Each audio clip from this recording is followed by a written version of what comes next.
Hello, good evening, everyone.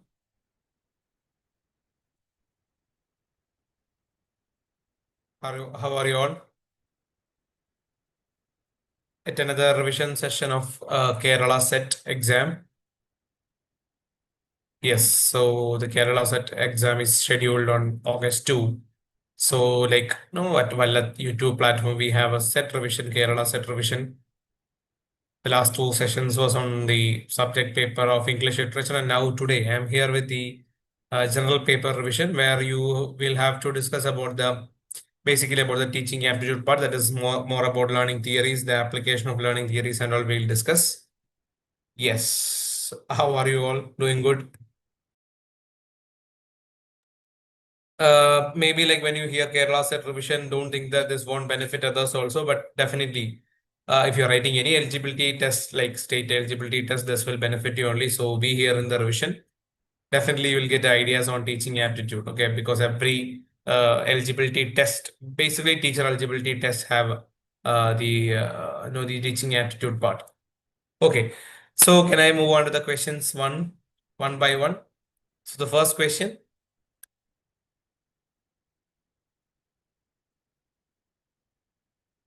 Which of the following statements best differentiates behaviorism and cognitivism? Okay, so you should know about behaviorism and cognitivism when you study teaching aptitude. That's very mandatory. Behaviorism focuses on thought processes, cognitivism on behavior, just opposite thing. Yeah. When you read the options itself, see, maybe like it will take some time to read the options, but you'll get the answers easily when you read the options and question once or twice. Okay. So here the answer is B that you have. Yes. Cognitivism emphasizes mental processes. Behaviorism emphasizes observable behavior. Yes. Next one. Which is the following is not a part of Gagney's 9 events of instruction?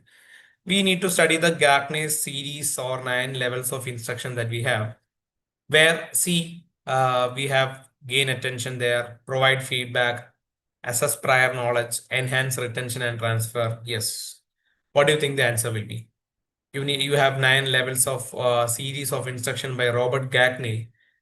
So in that you need to learn about all those 9 levels of instruction. Where what do you think that it is not a part of Gagney's 9 events of instruction? So definitely it will be assessing prior knowledge, because in the 9 level of instruction, Gagney is not telling to assess prior knowledge, just analyzing the prior knowledge or analyzing the prerequisite. That is what you have. Okay, not assessing. So you have two statements. Basically, you can expect two statement level questions also in the exam. As the recent exams are all with statement level patterns, you have to expect these type of questions. Evaluating is positioned below creating in the revised Bloom's taxonomy hierarchy. Reordering emphasizes the importance of generating new ideas as the highest cognitive activity. Yes, it is both true. Two and two explains one definitely, because this is a Bloom's taxonomy hierarchy. Scaffolding in education is based on the principle that scaffolding theory or idea that is given by Vygotsky in his socio-cognitive theory, or sorry, social learning theory. Tasks should be simplified, is it like that? Or assessment should be gradually withdrawn as competence increases. What do you think scaffolding means? Scaffolding, the term was coined by Brunner, and it's in Vygotsky's theory. Yes, the answer is assistance should be gradually withdrawn as competence increases. That is what scaffolding is. And basically, scaffolding is done on ZPD, that is on zone of proximal development. Okay. Which of the following best illustrates observational learning in a classroom? Observational learning, observation. Yes. Which is the one that best illustrates observational learning?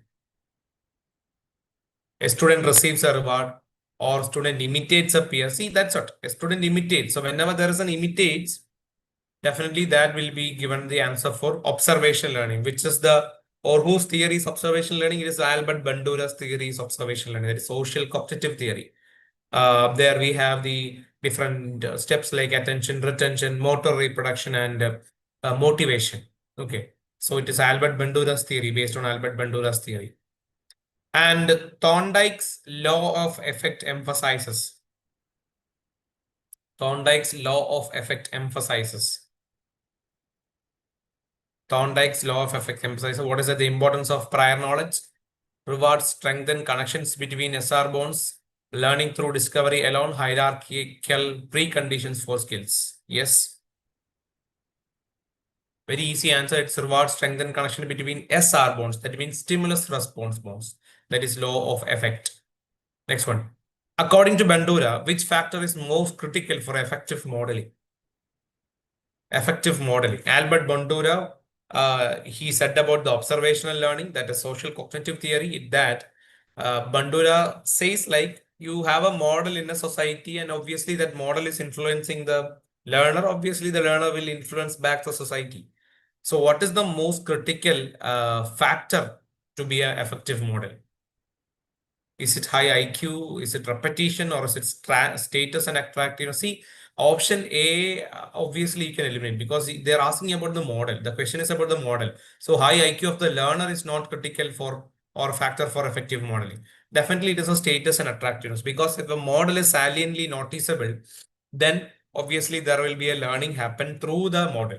Because if somebody is very, maybe like for example, if it is Sachin Tendulkar is my model, I like very saliently and he is very noticeable also. That is why I have selected him as a model. That's what. Neutral stimulus becomes conditioned when paired repeatedly with an unconditioned stimulus. Statement 2, conditioning occurs only when the neutral stimulus follows the unconditioned stimulus immediately. Yes. That is all about the Pavlov's theory, conditioning, classical conditioning theory on behaviorism, right? So you have a neutral stimulus, unconditioned stimulus. So before conditioning, the neutral stimulus was the bell. So here you can definitely see that one is true, but two is false because you cannot tell that conditioning occurs only when the neutral stimulus follows the unconditioned stimulus immediately. It can be not even immediately after, maybe like it should be associated only, not immediately. Okay, that is the one it makes it wrong. Advanced organizers facilitate meaningful learning by dash what? Advanced organizer, we can recollect the idea of Osabel's advanced organizer and comparative organizer and all that theory, that model of theory where you explain something beforehand, before like or maybe like you explain the prerequisites before starting a new session like that. That is a so how do you know how advanced organizers in Osabel's theory facilitate meaningful learning? It is by providing inclusive and higher level scaffolds, because scaffolding means a support is provided. That is, whenever you are going to learn a new thing for greater subsumption, advanced organizers help a lot. That means advancedly or maybe like the prerequisites are being introduced into a new subject. Maslow's theory implies that instructional motivation is optimal. Maslow, we have Abraham Maslow's basic needs theory. So is optimal. That means instructional motivation is optimal. Abraham Maslow have said that different levels are there for human needs. We have physiological needs, then safety needs, love and belongingness, self-esteem, ego needs, and then self-actualization. This is the order where, and how Maslow implies that how the instructional motivation can be optimal. When is that? So that is deficiency and growth needs interact sequentially and hierarchically. That's deficiency where you need more and more growth and deficiency needs. It should interact sequentially and also hierarchically. That is the order that he have given. Chunking is a technique used to chunking. Every time if you have a like what the idea of chunking is, when you have a bigger unit to learn, you split that unit into different small capsules. That technique is what you call as a chunking. So why that chunking technique is used to? Why? Is it to minimize distraction or strengthen schemas or enhance long-term memory or increase working memory capacity? It is to increase working memory capacity. So whenever you use chunking as a technique, it is to increase the working memory capacity, not to enhance the long-term memory. Okay, next one. In the affective taxonomy, valuing involves affective taxonomy. Again, Bloom's taxonomy on affective domain. We have receiving, responding, valuing, organizing, internalizing. Okay. So what does valuing involves in affective taxonomy? Receiving means just listening to someone. Responding means participating in a group discussion. So what is valuing then comes? Yeah, it's actually displaying a stable preference. Priority orders are kept on internalized beliefs and actions. So that is what you have for valuing. In Gagney's hierarchical model, prerequisite analysis helps determine. In Gagney's hierarchical model, that means I have told you about this series of instructional level, 9 levels of instructional model. So prerequisite analysis, I have told you never you are in Gagney's hierarchy, we don't have assessing prerequisites, we have prerequisite analysis. So what that analysis helps? Yeah, it is task decomposition for sequencing instruction. It's not social learning influences, definitely, because it is not on a social learning theory. It's not reinforcement strength also. A teacher consistently praises a student for submitting assignments on time, which increases the likelihood of on-time submissions. This is an example of dash. What is that? Is it negative punishment? Is it positive reinforcement? Is it shaping, or is it classical condition? A teacher consistently praises a student for submitting, because definitely, it is not a negative punishment. Definitely, it is a positive reinforcement, not a classical conditioning, also not a shaping. According to B.F. Skinner, which of the following best promotes sustained learning behavior? Sustained learning behavior. B.F. Skinner have told that if there should be a learning behavior, there should be reinforcements. So definitely not punishment schedules or fixed interval schedules. The doubt is between B and C, where we have two types of reinforcement called continuous reinforcement and variable ratio reinforcement. Not continuous reinforcement won't help, because variable ratio reinforcement would help in sustained learning behavior. So variable ratio, you cannot tell to a student that, okay, every time good, good, good, good, or bad, bad, bad, like that. Maybe not bad in reinforcement. Or maybe like good, okay, it's good, it's good. No, you need to have a variable ratio. Maybe like, for example, it's excellent. Okay, maybe like you can improve like this, like that. A variable ratio reinforcement should be there in order to promote a sustained learning behavior, not continuous reinforcement. According to Maslow, self-actualizing learners typically demonstrate what? Self-actualizing. So Maslow have told that the toppermost hierarchical level in the needs of human needs are the self-actualization level, where we have peak experiences. That means self-actualizing means becoming what all a human is capable of. Okay, that is no becoming working on the maximum potential of human, what a human can achieve. That is where you can have self-actualizing. Maybe like the Maslow is telling that everybody cannot have that self-actualization, achieve that self-actualization, but they can, actually experience the transitory moment. Some peak experiences are there. Maybe like you have, good marks for a exam in a degree, graduation, post-graduation and all. That is a transitory moments. You clear set exam, net exam, transitory moments. It is peak experiences. Okay. It is actually meta-motivated pursuits beyond efficiency gratification. Okay. In operant conditioning, a negative reinforcement involves dash. Operant conditioning, negative reinforcement. So we have reinforcement two types and punishment two types. Reinforcement, we have positive reinforcement as well as negative reinforcement. And in operant conditioning by B.F. Skinner, what do you call like for negative reinforcement? Definitely reinforcement is to increase a behavior. So definitely you can remove C and D, right? Because it is given that it's to decrease a behavior. So definitely you, whenever you have a question on reinforcement, it is to increase a behavior.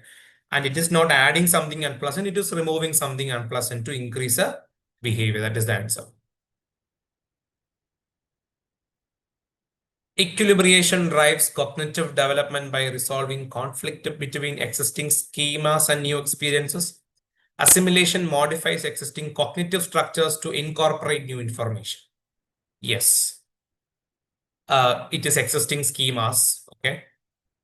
So equilibrium, maintaining the balance between already existing knowledge and the new one. Assimilation is the arrangement, not the modifying one. So accommodation is the modifying existing. That is what you have when you take new information and modify. It is called accommodation. It's not assimilation. Assimilation is the arrangement of the new knowledge inside our head. Okay. The shift from mechanism to complex overt response represents what? Mechanism to complex overt response. Diminishing kinesthetic awareness, absence of proprioceptive feedback, increased coordination, precision, and motor sequencing, replacement. This actually tells about that one, the domain, psychomotor domain of Bloom's, where you have no simple task to complex task, imitation, manipulation, articulation, naturalization, precision. No, sorry, like that. It comes imitation, manipulation, precision, articulation, and naturalization. It have the psychomotor domain of Bloom's taxonomy. According to Vygotsky, the zone of proximal development is the dash. I have told you about zone of proximal development when I told you scaffolding. So zone of proximal development is a zone where a learner can learn with the help of others. And what does or what is the others doing? Actually, what is the name of that others? It is known by more knowledgeable other. A knowledgeable one than the learner. Maybe it can be a peer one. It can be elder ones, peer teachers, facilitators, anybody it can be. Even technology can be a more knowledgeable other. So that all will help in ZPD to learn. So what is that? It is a range of tasks that can be performed with assistance. That is what we call as scaffolding. That is why the scaffolding happens in zone of proximal development. Which organizer type focuses on similarities and differences between new and familiar concepts? That is, I have told you about advanced organizers. So you have different organizers given: expository, comparative, collaborative, reorientation. So in which of these types have a focus on similarities and difference? Definitely it is a comparative organizer. Definitely it is a comparative organizer. According to Piaget, very important theory that you need to learn, growth and development theory. According to Piaget, a child in the concrete operational stage would struggle most with which of the following tasks? Is it understanding object permanence? Is using symbolic representation? Is it grasping hypothetical scenarios? Or is it classifying concrete objects? Yes. Yes, it is grasping hypothetical scenarios. Yes, that's the answer. Which of the following instructional strategies best applies Gagney's principle?